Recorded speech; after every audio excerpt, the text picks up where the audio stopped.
नमस्कार प्यारे साथियों, मैं अजीत स्वागत करता हूं आपके अपने प्यारे परिवार रोजगार विद अंकित पर। कैसे हैं आप सब लोग? आशा है बहुत अच्छे होंगे, स्वस्थ होंगे, लाजवाब होंगे। तो जल्दी से आ जाइए, जुड़ जाइए मेरे साथ। हम पॉलिटी पढ़ रहे हैं और पॉलिटी में हमारा टॉपिक है राष्ट्रपति। राष्ट्रपति के बारे में हम पढ़ेंगे। प्रेसिडेंट के बारे में हम बात कर रहे हैं, प्रेसिडेंट। और आज ये क्लास नंबर कौन सी होगी? क्लास नंबर है 2। कौन सी है? क्लास नंबर है 2। चलिए, यहाँ पर हम बात कर रहे हैं, आप सुनेंगे, अच्छे से पढ़ेंगे। देखिए, हमने आर्टिकल्स 58 तक पढ़ लिया था क्या? आप मुझे बताइए, क्या हमने योग्यताएं पढ़ ली थी? हमने क्या योग्यताएं पढ़नी थी? जल्दी जल्दी से बताएं कि भैया हमने जो योग्यताएं थी अनुच्छेद 58, जिसमें हमने पढ़ा था कि भारत का नागरिक हो, 35 वर्ष की आयु पूरी कर चुका हो, लोकसभा सदस्य बनने की योग्यताएं रखता हो, ऐसी योग्यताएं रखता हो जो संसद द्वारा बनाई गई हों। हाँ, अभी तबीयत ठीक है। चलिए, आप मुझे बताइए, क्या सारी चीज़ें हमने कल पढ़ी? नेक्स्ट जो भी हमारी लास्ट क्लास हुई थी उसमें हमने पढ़ा था, तो क्या यहाँ तक आप पढ़ पाए? क्या यहाँ तक आप लोगों ने पढ़ ली चीज़ें? चलिए, तो हम बात करेंगे यहाँ से आर्टिकल 59 की। अनुच्छेद 59। देखिए, शर्तें क्या हैं? क्या सेवा शर्तें होनी चाहिए? आप मुझे बताइए। हम यहाँ पर बात करेंगे कि सर ये बहुत अच्छे से सारी चीज़ें आएंगी कि इसमें क्या लिखा है? राष्ट्रपति की सेवा शर्तें। राष्ट्रपति की सेवा शर्तें। क्या क्या सेवा शर्तें होंगी? सेवा एवं शर्तें। अब आप बता सकते हैं कि सर सेवा शर्तें, टर्म्स एंड कंडीशंस क्या हैं? मैं ओरली समझा देता हूं। वैसे तो आपसे केवल यही पूछा जाएगा है क्या आर्टिकल 59 में, ठीक है। तो यहां पर हम बात करेंगे, सर एसएससी जीडी में टॉपर था रैंक 1, वो ऑल इंडिया रैंक 1 था या आरडब्ल्यू है? ऑल इंडिया रैंक 1 है। ऑल इंडिया रैंक 1 है। अमन, कानपुर के हैं वो, ठीक है। ऑल इंडिया रैंक 1 है, ठीक है। हम लोग यहाँ पर बात कर रहे हैं राष्ट्रपति की सेवा शर्तें। क्या सेवा शर्तें हैं समझना आप। पहली बात आती है कि सर राष्ट्रपति बनने के लिए योग्यताएं अनुच्छेद 58 में है और शर्तें, सेवा, सारी चीजें अनुच्छेद 59 में है। कि भारत का राष्ट्रपति बनने के लिए एक तो लोकसभा राज्यसभा का सदस्य नहीं होना चाहिए, ठीक है। Not a member of Lok Sabha and Rajya Sabha, ठीक है। Not a member of Vidhan Sabha and Vidhan Parishad, legislative assembly and legislative council. कि विधानसभा, विधान परिषद का सदस्य नहीं होना चाहिए, लोकसभा, राज्यसभा का सदस्य नहीं होना चाहिए, ठीक है। भैया याद करने के तरीके मैं यहाँ पर आपको बता सकता हूँ, लिखवा सकता हूँ। याद करने का कोई तरीका नहीं है सिर्फ एक के अलावा, और वो तरीका है खुद से रिवीजन करना, खुद से प्रैक्टिस करना और खुद से अपना लिख लिख कर देखना। इससे अच्छा कोई तरीका नहीं हो सकता। मैं झूठ नहीं बोलता हूं। मैं आपको ये नहीं कह सकता कि मैं आपको बाल जीवन घुट्टी दे दूंगा, मैं आपको कुछ ऐसी चीजें दे दूंगा जिससे याद हो जाए। याद और सिर्फ याद आप कर सकते हैं, कोई नहीं कर सकता। टीचर पढ़ा सकता है, बता सकता है चीजें। बस ये है कि भाई मैं जैसे याद करता था वो लिख लिख कर याद करता था, बोल बोल कर पढ़ता था तो मुझे याद हो जाता था, ठीक है। बाकी और कोई तरीका नहीं है, ठीक है जी। केवल एक ही तरीका है। चलिए, इसमें क्या लिखा है?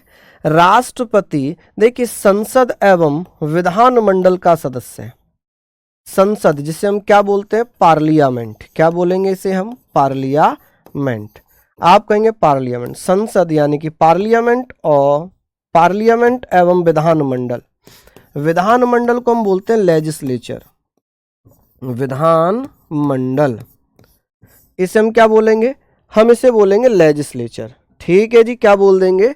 लेजिस्लेचर। ये जल्दी जल्दी से आप मुझे बताइए जी, लेजिस्लेचर। क्या यहां तक हम लोग बात कर लेंगे जी? लेजिस्लेचर। विधानमंडल की बात हो रही है, यहां पर हम लेजिस्लेचर के बारे में बात कर रहे हैं।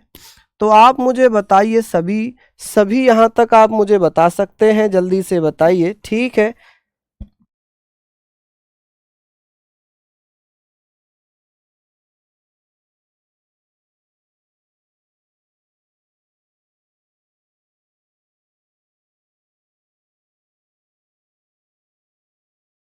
चलिए, ये हमने पढ़ लिया कि सर संसद, पार्लियामेंट एवं विधानमंडल का सदस्य नहीं हो सकता। ठीक है, राष्ट्रपति, संसद और विधानमंडल का सदस्य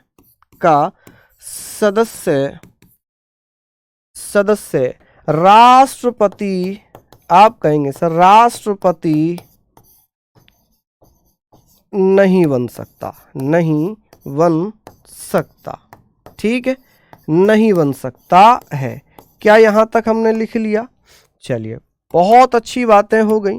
आगे हम बात करेंगे कि सर ये बहुत अच्छी चीजें हो गई, हम ये लिखेंगे कि सर आपराधिक बैकग्राउंड से ना हो, क्रिमिनल प्रवृत्ति का ना हो, ये सारी जो है योग्यताएं हैं। ठीक है, सरकारी पद पर ना हो, ऑफिस ऑफ प्रॉफिट ना हो, ये सारी चीजें कॉमन है। ठीक है, यहां पर नोट लिखना, नोट कि भैया एक नोट में मैं लिखवा रहा हूं कि राष्ट्रपति बनने के लिए प्रस्तावक कितने होने चाहिए, प्रस्तावक, सपोर्टर कितने होने चाहिए 50, अनुमोदक कितने होने चाहिए, अनुमोदक, आप कहेंगे सर अनुमोदक होने चाहिए 50, कितने होने चाहिए 50। यहां हम लिख लेंगे सर प्रस्तावक 50, अनुमोदक 50, जमानत राशि कितनी होनी चाहिए, आप कहेंगे सर जमानत राशि कितनी होनी चाहिए। चलिए बताइए कि सर जमानत राशि कितनी होनी चाहिए, कौन कौन भैया बता देंगे सर जमानत राशि। चलिए कि सर जमानत राशि कितनी होनी चाहिए जो आरबीआई में जमा की जाती है ड्राफ्ट के रूप में, तो आप कहेंगे सर 15,000 रुपये होनी चाहिए। ये 15,000 रुपये इसलिए जो राष्ट्रपति का चुनाव लड़ रहा है वो सीरियस होकर चुनाव लड़े। यदि वो एक निश्चित कोटे तक वोट प्राप्त नहीं करता है, कुल वैध मतों का, कुल वैलिड वोट का 1/6 भाग वोट नहीं मिलते हैं, तो उसकी जमानत राशि जब्त हो जाती है। आपने सुना होगा कि यार उसको तो इतने वोट मिले कि उसकी जमानत राशि भी जब्त हो गई, मतलब उसको इतने वोट भी नहीं मिल पाए कि उसकी जमानत राशि भी वापस आ जाती। सिक्योरिटी मनी कह सकते हैं इसको हम। ठीक है, यही एक आर्टिकल है, आर्टिकल है जी 59 क्लोज 3, यहां पर हम बात करेंगे। ठीक है, चलिए यहां पर हम बात करेंगे सर इसमें क्या लिखा है, इसमें क्या लिखा हुआ है, इसमें लिखा हुआ है कि भैया यहां पर राष्ट्रपति का वेतन क्या है, राष्ट्रपति का वेतन, राष्ट्रपति का वेतन यानी कि सैलरी, राष्ट्रपति को कितने रुपए मिलते हैं जी 5 लाख रुपए, 5 लाख रुपए प्रति माह। ठीक है, 5 लाख रुपए प्रति माह। और ये कहां से मिलते हैं, ये भारत की संचित निधि से, भारत की संचित निधि, संचित निधि से। ठीक है, आप कह सकते हैं sir consolidated, consolidated fund of India, consolidated fund of India कि सर दिवालिया ना हो, पागल ना हो, बैंक करप्ट ना हो, लाभ के पद पर ना हो, ये सब शर्तें हैं, सब शर्तें हैं। ठीक है कि सर वेतन भत्ते कितने मिलते हैं, सैलरी 5 लाख रुपए प्रति माह, और इसकी जो पेंशन है, पेंशन भी अगर आपको पता हो तो आप देखना कि भैया पेंशन कितनी मिलती है, पेंशन मिलती है 2 लाख रुपए, 2,50,000 रुपए, 2.50 लाख रुपीस। ये जो वेतन है ना, ये 2.5 लाख रुपए प्रति महीना मिलता है। कहाँ, 2.5 लाख रुपए प्रति महीना। चलिए जल्दी से बताइए, लिख लीजिए फटाफट से। रिटायर होने के बाद पेंशन मिलती है 2.5 लाख रुपए। ठीक है, चलिए अब हम बात करेंगे, हालांकि आज मैं लिस्ट भी लाया हूं राष्ट्रपतियों की, मैं ये लिस्ट भी लेकर आया हूं, लेकिन अभी तो हमें पहले अपना सिलेबस ही कंप्लीट करना पड़ेगा, लिस्ट हम तभी देख पाएंगे।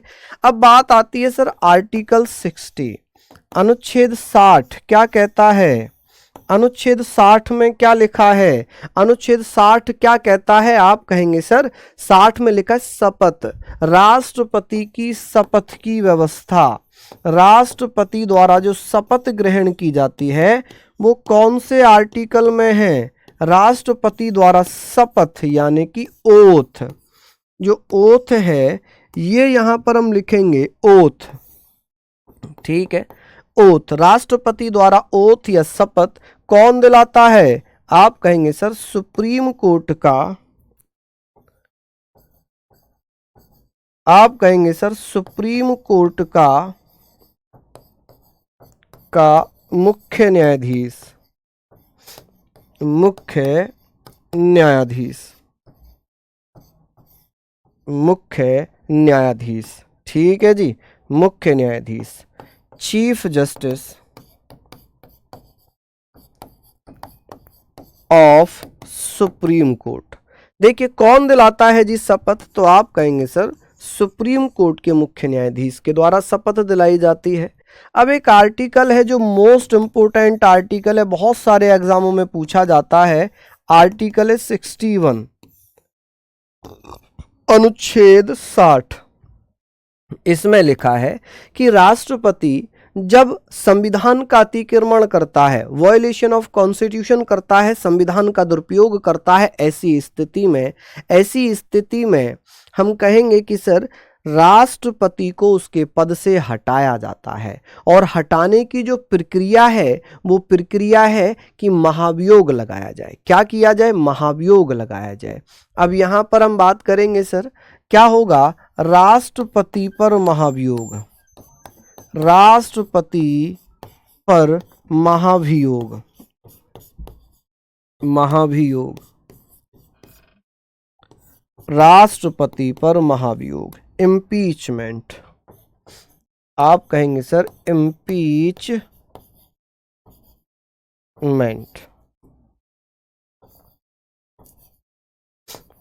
इम्पीचमेंट, ठीक है।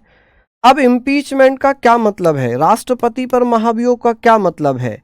कि पद से हटाने की प्रक्रिया, पद से हटाने की प्रक्रिया, हटाने की प्रक्रिया, ये हम लिखेंगे सर पद से हटाने की प्रक्रिया। कि सर कब हटाया जाएगा? तो संविधान का अतिक्रमण करने पर। क्या आधार है ये महाभियोग का? आप कहेंगे सर संविधान का अतिक्रमण करने पर। जब संविधान का अतिक्रमण करता है, संविधान का दुरुपयोग करता है, वायलेशन करता है, तब राष्ट्रपति को उसके पद से हटाने की व्यवस्था है। क्या है? पद से हटाने की व्यवस्था है। और ये जो महाभियोग प्रक्रिया है, ये जो महाभियोग प्रक्रिया है, इम्पीचमेंट है, ये कहाँ से? अमेरिका से प्रेरित है। कहाँ से प्रेरित है? आप कहेंगे सर अमेरिका से प्रेरित है, से प्रेरित है, ठीक है जी। कहाँ से प्रेरित है? अमेरिका से प्रेरित है, ठीक है। कहाँ से प्रेरित होगी ये? आप कहेंगे सर ये अमेरिका से प्रेरित है। कहाँ से प्रेरित है? अमेरिका से प्रेरित है। चलिए सारे पॉइंट हमने लिख लिए। हम बात करते हैं कि सर ये सारी चीजें हो गई। अब ये मुझे बताइए अनुच्छेद 62 क्या कहता है? आर्टिकल, देखिए अगर इम्पीचमेंट लगाने के लिए क्या है? आप कहेंगे सर इसे पेश कहाँ किया जाएगा? पेश संसद के किसी भी सदन में, संसद के किसी भी सदन में, के किसी भी सदन में, भी सदन, एनी हाउस ऑफ पार्लियामेंट, ठीक है, लोकसभा या राज्यसभा में, सदन में। मान लीजिए इसे लोकसभा में यदि पेश किया जा रहा है, यदि मान लो लोकसभा में पेश कर रहे हैं, तो 1/4 सदस्यों के हस्ताक्षर से, हस्ताक्षर होना चाहिए कि भाई लोकसभा में 1/4 सदस्यों के हस्ताक्षर होने चाहिए और 2/3 बहुमत से प्रस्ताव पारित होना चाहिए। 2/3 बहुमत से प्रस्ताव क्या हो जी? ये प्रस्ताव पारित हो। क्या हो? पारित हो, प्रस्ताव पारित हो। वहीं हम बात करेंगे कि सर राज्यसभा में यदि पेश किया जाए, यदि इसे राज्यसभा में पेश किया जाए, राज्यसभा में भी सेम प्रोसेस रहेगा कि यदि राज्यसभा में पेश किया जा रहा है तो वहां भी राज्यसभा के 1/4 सदस्यों का हस्ताक्षर होना चाहिए, 2/3 बहुमत से प्रस्ताव पारित होना चाहिए। यहां से पास होगा तो फिर यहां आएगा, यहां से अगर पास होगा तो यहां जाएगा, ठीक है।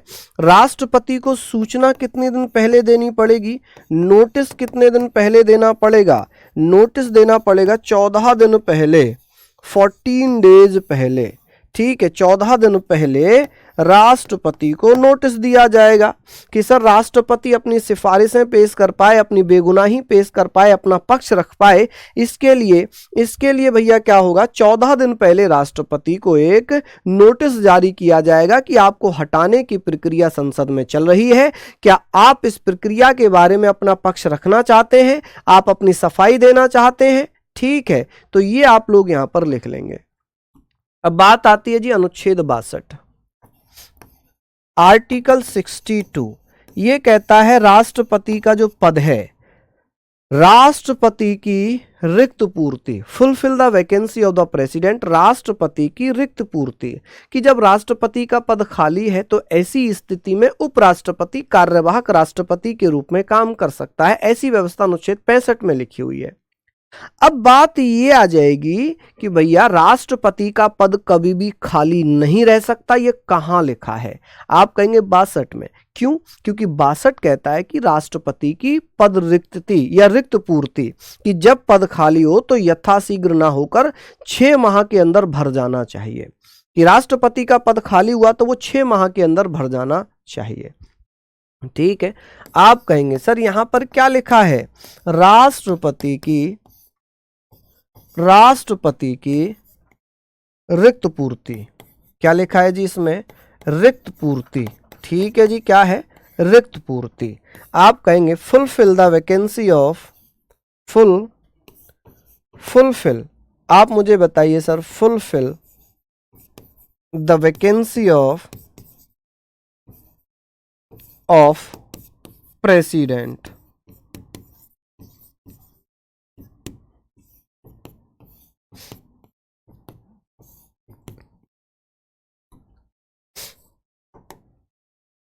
प्रेसिडेंट, ये सारी चीजें हमने लिख ली। अब हम यहां पर बात करेंगे, कि सर राष्ट्रपति का पद खाली होने पर, राष्ट्रपति का पद खाली होने पर,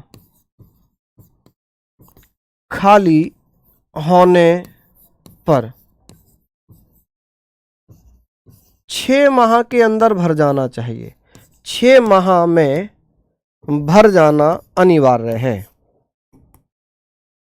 6 माह में चुनाव होना अनिवार्य है, क्या है जी, अनिवार्य है। ठीक है, मैंडेटरी है, ये कंपलसरी है कि 6 माह में चुनाव होने ही चाहिए। ठीक है, अब ये हमने पढ़ लिया। ठीक है जी, चलिए बहुत बढ़िया, यहां तक कोई दिक्कत? अभी तक किसी राष्ट्रपति को महाभियोग प्रक्रिया द्वारा नहीं हटाया गया। अब यहां पर हमने पढ़ लिया अनुच्छेद 72 में क्या लिखा है। अब आर्टिकल 63 में तो उपराष्ट्रपति है, 64, 63, 64, 65, 66, 67, 68, 69, 70, 71, सब में कौन है, राष्ट्रपति है या उपराष्ट्रपति? उपराष्ट्रपति। हमारा टॉपिक कौन सा है, राष्ट्रपति। तो हम राष्ट्रपति से संबंधित आर्टिकल पढ़ेंगे। अनुच्छेद आर्टिकल 72 क्या कहता है, आर्टिकल 72, इसमें क्या लिखा है, इसमें लिखा है कि राष्ट्रपति, यहां पर हम बात करेंगे सर राष्ट्रपति के बारे में, हम बात करेंगे कि सर राष्ट्रपति जो है वो क्षमादान की शक्तियां अपने अंदर रखता है। यानी कि राष्ट्रपति को यह अधिकार है कि राष्ट्रपति किसी की फांसी को माफ कर सकता है, उम्र कैद को 10 साल में बदल सकता है, 10 साल को 5 साल में, और कठोर कारावास को सरल कारावास में। ठीक है, हम यहां पर बात करेंगे सर राष्ट्रपति की क्षमादान की शक्तियां, राष्ट्रपति की क्षमादान की शक्तियां, क्षमादान की शक्तियां, क्षमादान की शक्तियां। आप कहेंगे सर राष्ट्रपति की क्षमादान की शक्तियां, powers of pardon, powers of pardon. आप कहेंगे sir pardons, power of pardon, क्षमादान की शक्तियां, कि राष्ट्रपति किसी की फांसी को माफ करेंगे, राज्यपाल माफ नहीं कर सकते। बिल्कुल विक्रम जी सही कह रहे हैं अभी। हाँ जी, देव कह रहे हैं सर अभी तक किसी को क्षमा किया गया, कई सारी फांसियां माफ की गई हैं, उम्र कैद में बदल दी गई हैं, बहुत सारी हुई हैं। चलिए अब बात आती है सर आर्टिकल, एक आर्टिकल है जी 85, अनुच्छेद 85 में क्या लिखा है? अनुच्छेद 85 कहता है कि राष्ट्रपति संसद में जो लोकसभा है, लोकसभा को प्रधानमंत्री की सलाह पर भंग कर सकता है, संसद का आयोजन कर सकता है, सत्र बुला सकता है, सत्रावसान कर सकता है। ठीक है, आप कहेंगे सर राष्ट्रपति पीएम की सलाह पर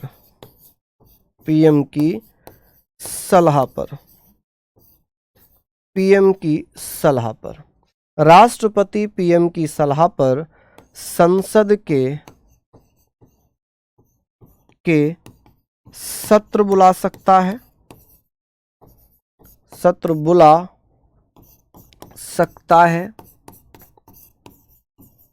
सत्रावसान कर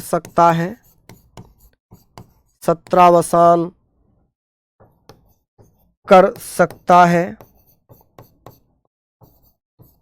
एवं लोकसभा को भंग कर सकता है, लोकसभा को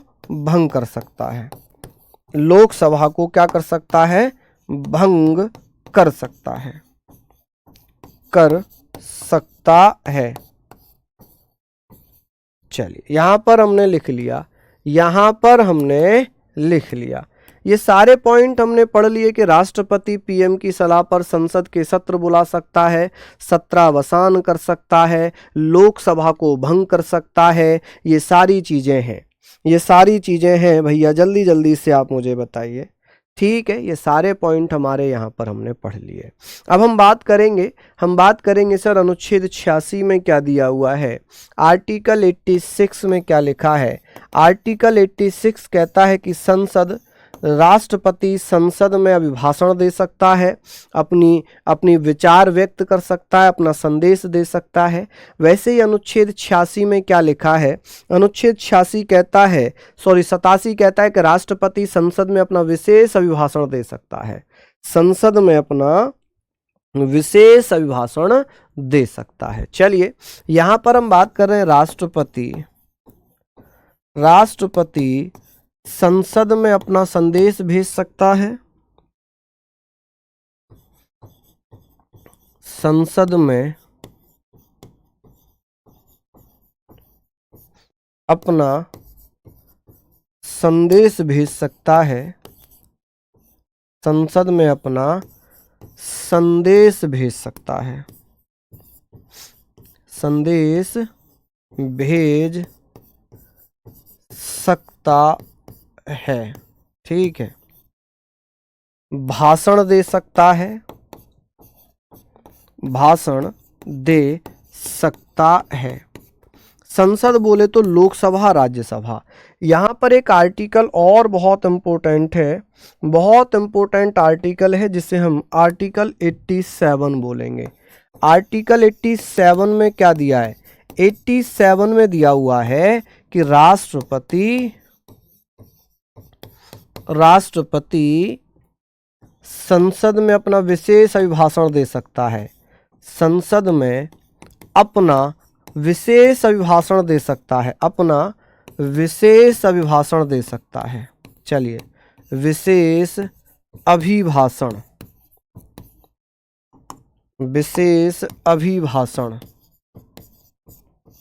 दे सकता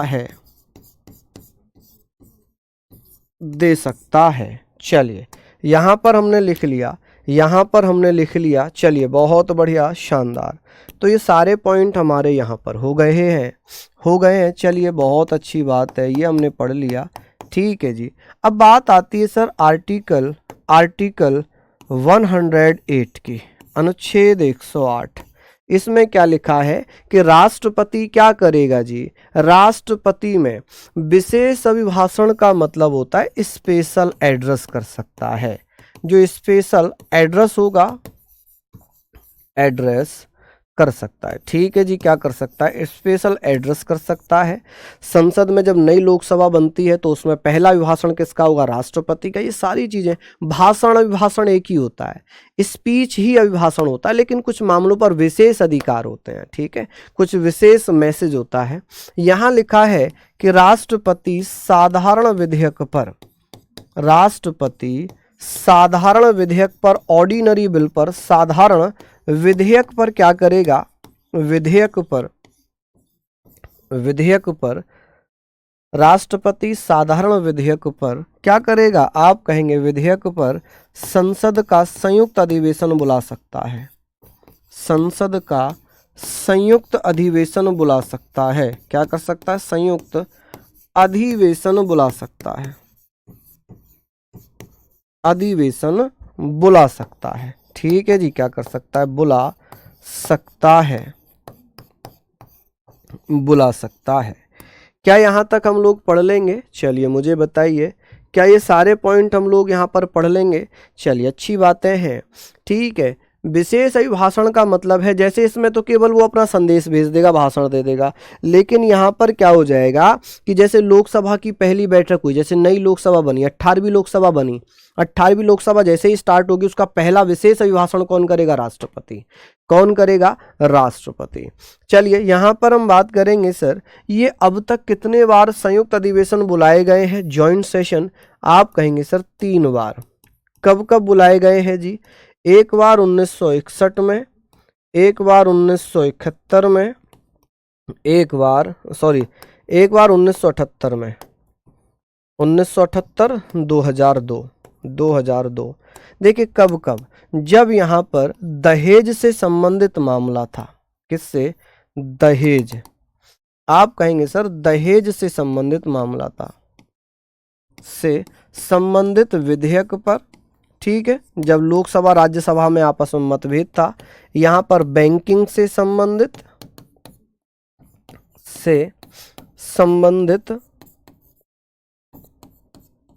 और यहाँ पर आप कहेंगे सर आतंकवाद से संबंधित, आतंकवाद से संबंधित जो विधेयक थे, इनसे संबंधित अब तक 3 बार जो है जॉइंट सेशन बुलाया गया है। 3 बार जॉइंट सेशन बुलाया गया है। ठीक है जी, यहाँ पर हमने पढ़ लिया, बहुत बढ़िया। चलिए बहुत बढ़िया, ये हमने सारी चीज़ों को लिख लिया। अब हम बात करते हैं कि भैया ये हमने पढ़ लिए, अब जब ये संयुक्त अधिवेशन आता है तो ध्यान रखना कि इसकी अध्यक्षता कौन करेगा। इसकी अध्यक्षता किसके द्वारा की जाती है? अध्यक्षता करता है जी स्पीकर, लोकसभा अध्यक्ष, लोकसभा अध्यक्ष। ठीक है जी, लोकसभा अध्यक्ष। यहाँ पर हमने बात कर ली कि सर लोकसभा अध्यक्ष है। अब ये मुझे बताइए कि सर लोकसभा अध्यक्ष है, यहाँ पर हम बात करेंगे अगर ये अब्सेंट होगा, ये क्या होगा जी? आप कहेंगे सर ये अब्सेंट है, तो यहाँ पर क्या होगा? तो भैया डिप्टी स्पीकर जो लोकसभा में उपाध्यक्ष होंगे, आप कहेंगे sir deputy speaker, deputy speaker. ठीक है, अब यहाँ पर बात आ गई, अगर ये भी अब्सेंट है, अगर ये भी कौन है? ये भी अब्सेंट है, ये भी उपस्थित नहीं है, तब राज्यसभा में जो डिप्टी चेयरमैन होंगे, जो उपसभापति होंगे, डिप्टी चेयरमैन। और हमें ये सबको पता होगा डिप्टी चेयरमैन राज्यसभा में बनते हैं, स्पीकर लोकसभा में बनते हैं। यदि लोकसभा अध्यक्ष उपस्थित नहीं है तब उपाध्यक्ष अनुपस्थित हैं, तब राज्यसभा के उपसभापति। चलिए लिख लीजिए यहाँ तक आप लोगों ने। चलिए, किसी को कोई आपत्ति, कोई दिक्कत वाली बात, सारी चीज़ों को आप लोग इसको नोट डाउन कर लीजिए, है ना। यहाँ तक हमने पढ़ लिया। अब बात ये आ जाती है, अब आप मुझे बताएं कि साहब हमने यहाँ पर ये बातें पढ़ ली, अब मुझे बताइए कि अनुच्छेद 123 में क्या दिया है? आर्टिकल 123 में क्या है? इसमें लिखा है राष्ट्रपति द्वारा अध्यादेश जारी करने की शक्ति। राष्ट्रपति अध्यादेश जारी करता है। और ये अध्यादेश कब जारी किया जाता है? अध्यादेश को हम क्या बोलते हैं? ऑर्डिनेंस बोलते हैं। क्या बोलते हैं जी? आप कहेंगे सर ऑर्डिनेंस, है ना? क्या हो जाएगा जी? ऑर्डिनेंस। चलिए, ऑर्डिनेंस की बात हम करेंगे सर। अध्यादेश जारी, राष्ट्रपति अध्यादेश जारी करता है। और ये कब जारी किया जाता है? करता है। देखिए, अध्यादेश का मतलब है जब संसद के सत्र ना चल रहे हों, जब संसद के सदन ना चल रहे हों, के सदन ना चल रहे हों, ना चल रहे हों, कानून लाना जरूरी है, कानून बनाना जरूरी है। आप कहेंगे सर कानून बनाना जरूरी है।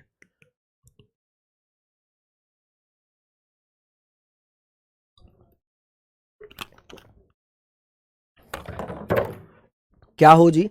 कानून बनाना जरूरी हो। ये सारी चीजें हमने लिख ली। अब बात ये आ जाती है, चलिए यहां पर हमने सारे पॉइंट लिख लिए। अब ये बताइए, जो अध्यादेश है संसद द्वारा कितने समय में अनुमोदन मिल जाना चाहिए? का अनुमोदन, अनुमोदन आप कहेंगे जिस दिन घोषणा हुई है उससे 6 सप्ताह के अंदर अंदर, 6 सप्ताह के अंदर अंदर अनुमोदन मिल जाना चाहिए, के अंदर अनुमोदन मिल जाना चाहिए, अप्रूवल मिल जाना चाहिए। यदि अप्रूवल नहीं मिलता, अनुमोदन नहीं मिलता है तो क्या होगा? क्या होगा जी? आप कहेंगे सर क्या होगा? ये जो अध्यादेश है ये समाप्त हो जाएगा। क्या हो जाएगा? ये अध्यादेश समाप्त हो जाएगा। ये अधिकतम कब तक लागू रह सकता है? अनुमोदन के बाद।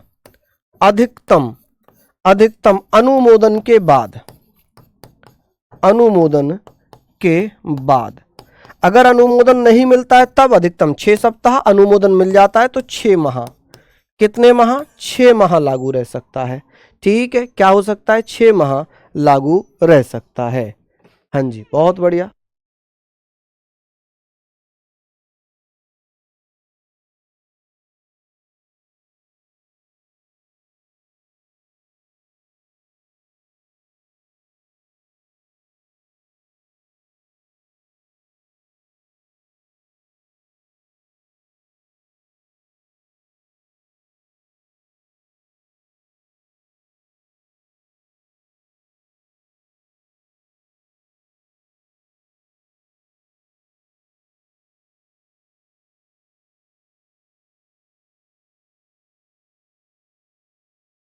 चलिए, ये सारी चीजें हम यहाँ पर बात कर रहे हैं, ये जल्दी जल्दी से मुझे बता दीजिए, फटाफट से आप मुझे बताइए। यहाँ तक हमने सारी चीज़ों को लिख लिया, सारी चीज़ों पर हमने बातें कर ली। अब ये मुझे बताएंगे राष्ट्रपति अध्यादेश जारी करता है संसद के सदन ना चलने पर। ये सारी बातें हमारी यहाँ पर हो गई। अब मैं बात करूंगा सर राष्ट्रपति के बारे में। जैसे भारत के पहले जो राष्ट्रपति थे वो थे डॉक्टर राजेंद्र प्रसाद, जो कि 26 जनवरी 1950, हालांकि ये 24 जनवरी को ही, ये कब? 24 जनवरी को ही चुन लिए गए थे। कब?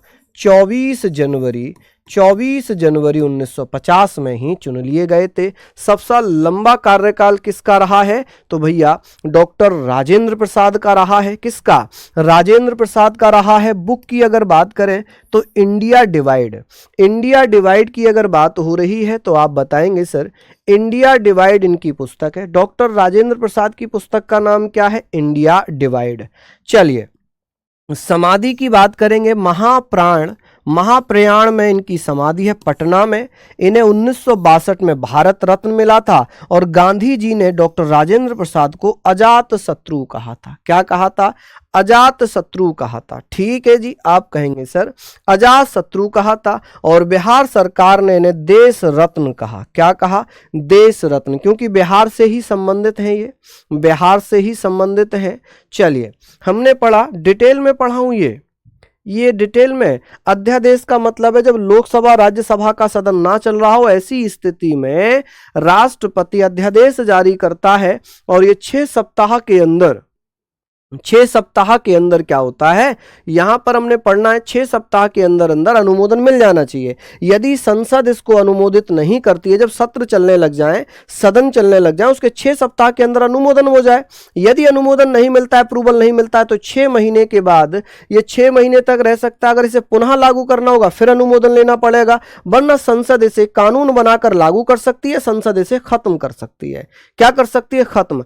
अब यहां पर यदि अनुमोदन नहीं मिला तो 6 सप्ताह के बाद अपने आप खत्म हो जाएगा। यदि अप्रूवल या अनुमोदन संसद ने दे दिया कि ठीक है भैया अच्छा कानून है, तो वो चलता रहेगा। ठीक है जी। अनुमोदन का मतलब होता है अप्रूवल। क्या मतलब होता है इसका? अप्रूवल। चलिए, क्या मतलब है इसका? अप्रूवल। ठीक है, तो ये सारी चीजें हमने पढ़ ली। तो डॉक्टर ये आप मुझे बताइए फटाफट से, आप मुझे बता सकते हैं कि भैया यहां पर अगर मैं बात कर रहा हूं तो आप क्या कहेंगे? चलिए बताइए। यहां पर अगर बात होगी तो आप कहेंगे सर 24 जनवरी। क्या होगा ये? 24 जनवरी, क्योंकि 24 जनवरी 1950 को संविधान सभा की अंतिम बैठक थी। और इस अंतिम बैठक की अगर मैं बात करूं तो आप ये बताएंगे कि सर उस दिन डॉक्टर राजेंद्र प्रसाद को अध्यक्ष चुन लिया गया था। सबसे लंबा कार्यकाल इनका रहा है। इनकी एक पुस्तक है, फेमस पुस्तक इंडिया डिवाइड। भारत रत्न 1962 में मिला। गांधी जी ने अजातशत्रु कहा, बिहार सरकार ने देश रत्न कहा। फटाफट से नोट डाउन करिए, फटाफट से नोट डाउन कर लीजिए। ठीक है जी, यहां तक आप लोग नोट डाउन कर लेंगे।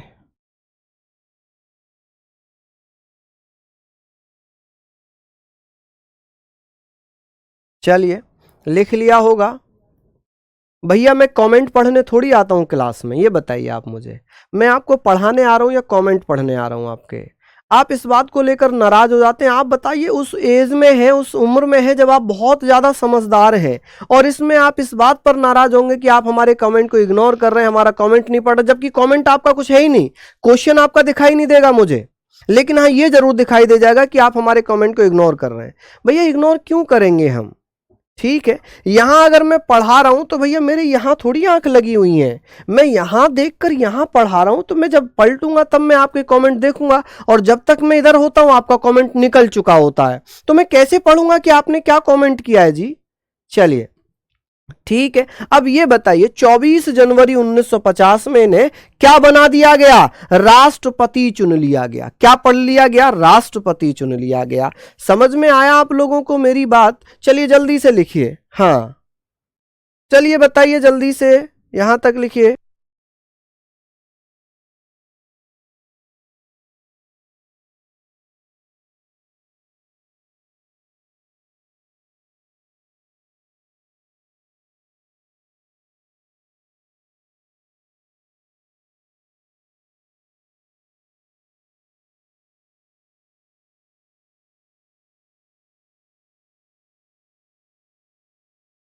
ठीक है, यहां तक आप चुन लीजिए। यहां पर आप समझिए कि सर इन्हें जो अंतिम बैठक थी ना, अंतिम बैठक 1950 में इन्हें राष्ट्रपति चुन लिया गया था। ठीक है, राष्ट्रपति चुन लिया गया। एक भाई ने पूछा सर जी शपथ कब ग्रहण करता है? देखिए, जब जब भैया एन संजीव रेड्डी, नीलम संजीव रेड्डी क्या बने थे? राष्ट्रपति बने थे, तब से एक प्रथा आ गई कि राष्ट्रपति 25 जनवरी को ही शपथ ग्रहण करता है। हालांकि ऐसी कोई व्यवस्था संवैधानिक रूप से नहीं है, संवैधानिक रूप से नहीं है। ठीक है, चलिए बात आती है राधा कृष्णन। देखिए, हम बात कर रहे हैं राधा कृष्णन की कि सर पहले पहले उपराष्ट्रपति और दूसरे राष्ट्रपति। 13 मई 1952 से लेकर 13 मई 1967 तक ये प्रथम उपराष्ट्रपति रहे। 1954 में इन्हें भारत रत्न मिला। इनकी बुक है the Hindu view of life, Indian philosophy, है ना। ये प्रथम गैर राजनीतिक राष्ट्रपति भी रहे हैं भारत के। ये प्रथम गैर राजनीतिक राष्ट्रपति भी रहे हैं भारत के। तो आप कहेंगे सर एस राधाकृष्ण जो दूसरे उपराष्ट्रपति, दूसरे राष्ट्रपति बने। ठीक है, ये सेकंड नंबर पे राष्ट्रपति हैं भारत के, और ये भैया पहले नंबर पे राष्ट्रपति हैं भारत के। ये प्रथम उपराष्ट्रपति भी रहे, दूसरे राष्ट्रपति रहे। भारत रत्न 1954 में मिला। The Hindu view of life, Indian philosophy, ठीक है, प्रथम गैर राजनीतिक राष्ट्रपति रहे। चलिए बताइए जल्दी जल्दी से। सर अध्यादेश की अधिकतम अवधि 6 माह होगी या 6 सप्ताह? आप भैया बहुत बहुत जब मैं बोल रहा हूं ना, पता है तब ये समझ में क्यों नहीं आता, कमेंट में करने में रह जाते हैं। मैंने कहा संसद का अनुमोदन 6 सप्ताह तक मिलता है, यदि अप्रूवल नहीं मिला तो ये अधिकतम 6 सप्ताह रहेगा। यहां मैंने लिखा भी है अप्रूवल के बाद, अनुमोदन के बाद अधिकतम 6 माह तक लागू रह सकता है, अधिकतम 6 माह तक। अगर संसद ने अनुमोदन दे दिया, अनुमोदन के बाद, अप्रूवल के बाद 6 महीने तक अधिकतम रहेगा एक बार में। अगर अनुमोदन नहीं मिला तब 6 सप्ताह तक रहेगा, क्योंकि 6 सप्ताह के अंदर अंदर अनुमोदन मिल जाना चाहिए। अब समझ में आया, डाउट क्लियर हुआ? चलिए, तो ये बातें हमारी यहां पर हो गई। इनको भी लिखिए कि देश में पहले गैर राजनीतिक राष्ट्रपति, नॉन पॉलिटिकल पार्टी से, या ऐसे कौन से प्रेसिडेंट थे जो नॉन पॉलिटिकल थे। गैर राजनीतिक का मतलब है किसी भी राजनीतिक पार्टी से ना आते हों, किसी भी राजनीतिक पार्टी से इनका संबंध ना हो। ठीक है, चलिए लिखिए, चलिए बताइए, लिख लीजिए फटाफट से यहां पर, है ना। इतने पॉइंट हमने लिखने हैं, है ना। आगे बात करेंगे। आती है भैया डॉक्टर जाकिर हुसैन। आप कहेंगे ये डॉक्टर जाकिर हुसैन साहब हैं, ये प्रथम मुस्लिम राष्ट्रपति बने, कार्यकाल के दौरान मृत्यु हो गई। अच्छा क्वेश्चन है कि सर ऐसे कौन से राष्ट्रपति थे जिनकी मृत्यु उनके पद के दौरान होती है, तो आप कहेंगे सर कार्यकाल। सर मैंने पूछा था आर्टिकल 74 में राष्ट्रपति की कार्यवाहक शक्तियां इंपोर्टेंट है नहीं। पहले तो मैं आपको बताऊं आर्टिकल 74 में कार्यवाहक शक्तियां है ही नहीं। आर्टिकल 74 में दिया हुआ है कि राष्ट्रपति को सलाह देने के लिए संघीय मंत्री परिषद का गठन किया जाएगा। ठीक है, पहला करेक्ट मैं आपको यहां करता हूं मेरी बहन, कि अनुच्छेद 74 में दिया हुआ है कि राष्ट्रपति को सलाह देने के लिए संघीय मंत्री परिषद, केंद्रीय मंत्री परिषद का गठन होगा। ठीक है, अब मैंने अनुच्छेद 74 पढ़ाया नहीं है, आप वहां पढ़ रहे हैं, फिर आप मुझे बाद में कहेंगे कि सर ये क्या पढ़ा दिया, ये तो हमारे समझ में ही नहीं आया। क्यों, कैसे आएगा? मैं पढ़ा रहा हूं राष्ट्रपति और आपका दिमाग कहां चल रहा है? संघीय मंत्री परिषद में, अनुच्छेद 74 में। तभी मैं आपसे रिक्वेस्ट करता हूं, सभी बहनों से, सभी भाइयों से, कि जिस समय मैं जो विषय पढ़ा रहा हूं, जो चैप्टर पढ़ा रहा हूं, जो टॉपिक पढ़ा रहा हूं, उस पर आप अपना माइंड कॉन्सेंट्रेट करें। अगर आप उस पर माइंड नहीं लगा रहे हैं, अगले टॉपिक पर, पिछले टॉपिक पर जा रहे हैं, तो समझ में नहीं आएगा। ये ट्रुथ है, ये कड़वा सच है। अगर ये भैया आपको बुरा भी लग सकता है मेरी बातें, क्योंकि मैं जब सच बोलता हूं तो सच कभी कभी कड़वा लग जाता है ना। लेकिन मैं रिक्वेस्ट मोड में कह रहा हूं ये चीजें, ये मैं बहुत रिक्वेस्ट मोड में कह रहा हूं कि जब जो टीचर जिस विषय पर, जिस टॉपिक पर बात कर रहा है, उस टॉपिक पर, उस विषय पर आप बात करें। अन्यथा ना तो यही समझ में आएगा और जिसको आप पूछ रहे हैं वो तो आएगा ही नहीं, ये और समझ में नहीं आएगा। ठीक है, समझ गए आप मेरी बात, है ना। यहां तक समझ गए होंगे। अगर भैया बुरा लग रहा हो तो मैं माफी चाहता हूं, है ना। चलिए, हालांकि मैं अपने भाई बहन समझकर ही आपको बता रहा हूं, वरना आप नहीं भी पढ़ रहे हैं, नहीं कुछ कर रहे हैं, तो मेरा क्या ही फर्क पड़ेगा। लेकिन मुझे थोड़ा सा फर्क इसलिए पड़ता है कि आपसे मुझे बहुत लगाव है, आप सब मेरे भाई बहन हैं, तो मुझे बड़ा अच्छा लगता है कि भाई आपको मेहनत उसी दिशा में होनी चाहिए जिसमें आप कर रहे हैं। ठीक है, चलिए, हमने पढ़ना है कि सर जाकिर हुसैन साहब देश के पहले मुस्लिम राष्ट्रपति थे, तीसरे राष्ट्रपति थे।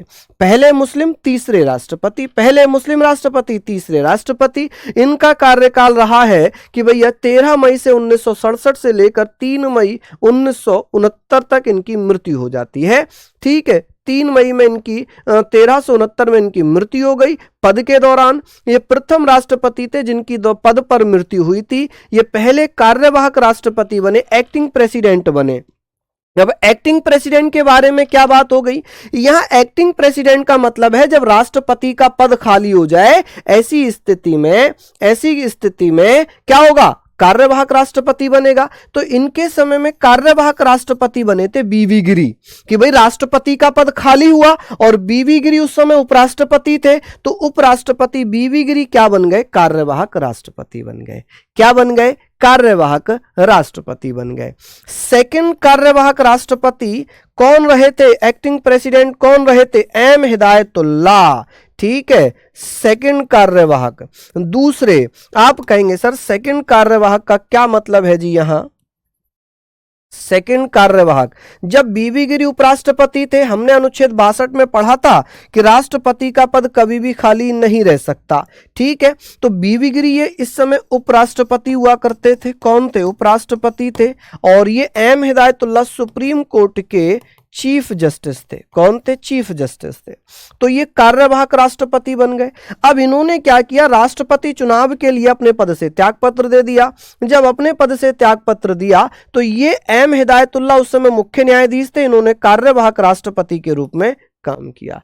क्या किया जी? कार्यवाहक राष्ट्रपति के रूप में काम कर लिया। ठीक है, प्रथम मुख्य न्यायाधीश जो कार्यवाहक राष्ट्रपति बने वो एम हिदायतुल्लाह थे। समझ में आया भैया यहां तक? चलिए जल्दी जल्दी से बताइए सारी चीजें।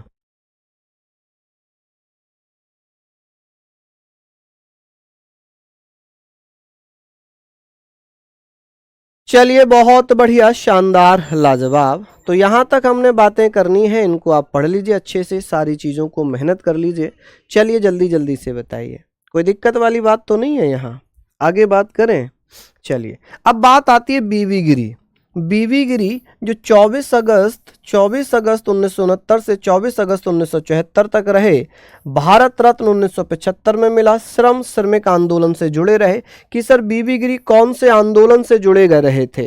तो आप कहेंगे सर ये आयरलैंड में एक आंदोलन चल रहा था, वहां पर ये वहां पर आयरलैंड ही था ना, हाँ शायद, तो श्रमिक आंदोलन से जुड़े हुए थे। ठीक है, फखरुद्दीन अली अहमद साहब 24 अगस्त 1974 से 11 फरवरी 1977 तक रहे, पद पर मृत्यु हो गई। देखिए फखरुद्दीन अली अहमद साहब के ही की मृत्यु भी पद के दौरान हुई। ठीक है, पद के दौरान हो गई। सेकंड मुस्लिम राष्ट्रपति थे और इन्होंने आपातकाल लगाया था 25 जून 1975 में। 25 जून 1975 में। ठीक है, यहां पर ये क्वेश्चन इंपॉर्टेंट है, कौन से ऐसे राष्ट्रपति थे, ऐसे कौन से राष्ट्रपति थे जो भैया जो किससे? तो आप कहेंगे सर श्रम आंदोलन से जुड़े रहे थे। चलिए कौन से थे? ऐसे कौन से राष्ट्रपति थे जो श्रमिक आंदोलन से जुड़े रहे? ये आंदोलन कहां हुआ था? चलिए बताइए। बहुत बढ़िया, आप कहेंगे सर बीवी गिरी थे। कौन थे जी? बीवी गिरी थे। चलिए बहुत बढ़िया। हाँ जी, ट्रेड कांग्रेस यूनियन का भी इन्होंने नेतृत्व किया था। जल्दी जल्दी से बताएंगे, फटाफट से आप बताएंगे, है ना? फटाफट से लिख लीजिए यहां तक।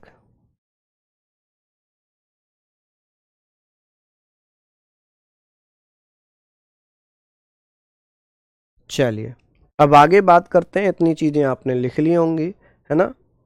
बाकी मैं कुछ इसमें पीडीएफ भी दे दूंगा आप लोगों को, मैं पीडीएफ प्रोवाइड करवा दूंगा, पूरी पीडीएफ मैं आपको प्रोवाइड करवा दूंगा, तो आपको कोई दिक्कत वाली बात नहीं होगी। समझ रहे हैं आप मेरी बातें? चलिए चलो बहुत शानदार। तो ये मैं कुछ आपको दे रहा हूँ, है ना? अभी मेरी और भी क्लास है, इनको आप चाहें तो घर से लिख सकते हैं, इनको आप घर से लिख सकते हैं। ठीक है जी, ये सारी चीज़ें हो गई। ये आप लोगों को मैंने प्रोवाइड करा दी है, पूरी लिस्ट यहाँ पर मैं दे रहा हूँ, इनको आप लिख लीजिएगा क्योंकि ये लिस्ट ही है, जो इस पे लिखा है वही मैं बोलूँगा। ठीक है, चलिए तो कल मिलेंगे हम आपसे इसी समय, तब तक के लिए जय हिंद, जय भारत।